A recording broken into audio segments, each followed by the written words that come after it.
Improving the habitat, maintaining the land, increasing the spawning grounds, relocating the fish, planting eggs, and all that on the edge of the Arctic Circle.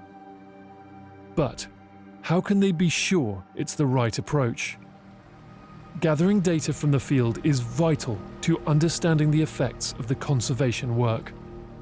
The scientists come up with solutions or suggestions on what to do.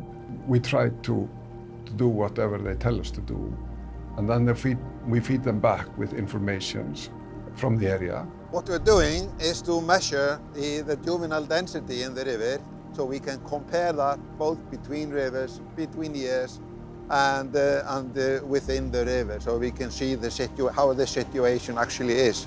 The information collected from the 6 rivers is being evaluated by scientists at Imperial College in the UK. So our work in Iceland has been going on now for over a decade, involving various different projects and also collaborations with the MFRI in Iceland, who provide a lot of on-the-ground and detailed long-term knowledge of these ecosystems, and they hold a lot of the data that we would need to take the project forward. Fieldwork that can be collected on the ground can be looking at individual salmon length, weight, distributions within the river. You can look at it at each phase, at each life stage of the salmon as well. And this can directly feed into the stage-structured model, which can predict the population effects and its growth and survival.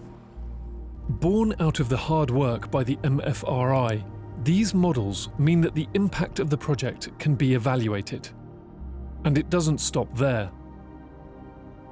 The project has invested in a passive integrated transponder system to provide even more data.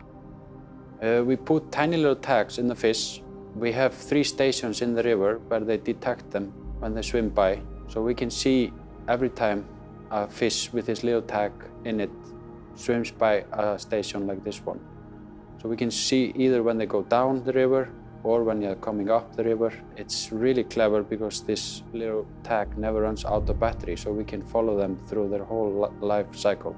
So by doing this, we can see exactly how many of them survive, where we might be actually losing them in the river, and gives us better understanding what is really going on in the river.